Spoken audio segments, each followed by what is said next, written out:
Iriduan sarong motorista asinan backride kaini makalihis na mabudala nin dump truck alas 3:40 kasuod mang hapon sa tinampong sakop kan Maharlika Highway, Barangay San Jose, Pili, Camarines Sur. Binistuan driver kan motorsiklo na si Jade Mandasok Ida Hopa, 32 anyos, mantang an backride kaini, iyon sa iyang esposa asin paratok dong si Cyril Jean Mandasok Ikapindi. 31 anyos asin mga residente kan Purok sa Ginyaran, San Fernando kan parehong banwaan. Binisto man ang driver kan truck na si Dione de la Pena Ilipalam, 52 anyos, residente kan Barangay 2, Piuduran, Albay.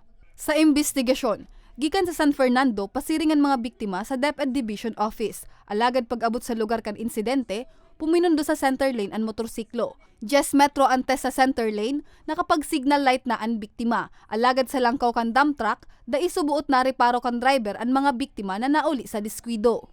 Sa kusog kan impact, nakalayap ang driver kan motorsiklo, mantang nakapairarom sa truck ang backride naman kaini.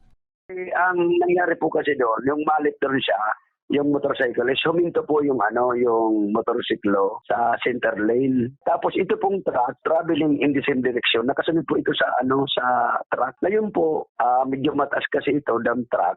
According to the driver is sa una daw apak ng preno is hindi daw kumagat. Kaya yun ang cause ng pagkabangga niya doon sa nakamotor. Apwera sa dainahiling kan driver ang mga biktima, daiman kuminagatulos ang preno kan dump truck.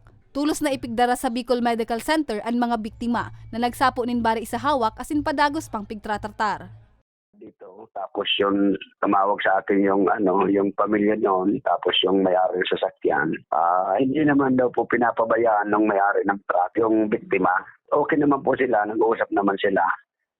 Sa Ocampo, Camarines Sur, saro naman ang motorsiklo ang buminangga sa likod na porsyon kan sarong pampasaherong bus. Pasado alas 7:30 kasubanggi sa tinampong sakop kan Barangay Pinit. Binisto ang rider na si John Levy Agravante, 19 anyos, asin residente kan Purok 2, Barangay Sagrada, Iriga City. Mantang ang driver kan truck, iyon 44 anyos na si Almar Oliver E. Pasa, residente nin Barangay Gubat, Lagunoy, Camarines Sur. Sigun sa traffic investigator kan Ocampo Municipal Police Station na si Police Staff Sergeant Walter Arevalo, mantang pabarabaan pasahero kan bus, biglang nag-overtake si Agravante sa saro man na bihikulo. Alagad da itulos na reparo ang bus na nauli sa iyang pagkakadiskwido. Tulos na ipigdara sa Bicol Medical Center si Agravante, na padagos pang pig-oobserbaran ngunyan. Kasi po sa investigasyon po namin, ang po ma'am, may nakapagkuhan po daw ng bihikulo po ma'am, na pinovertikan po nito ni John Levy. Binusilahan nga daw po ma'am kasi po ma'am, itong bus nga po nasa unahan.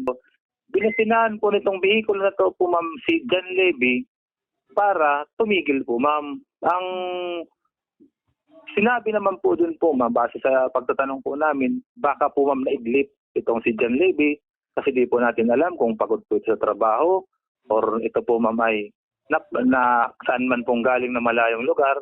Kaya po ma'am ang kwan po doon, napaidlip po ang pakasabi po ng kwan po doon ng base po sa napagkwentuhan ng isang bihikulo po. Patanid kan otoridad, urog na sa mga motorista, da ipagpirito ng pagmamaneho kung da ikaya kan hawak, ngani makaibitar sa mga siring na insidente. Para sa mga baretang tatak Bicol, Jennifer Pulinar.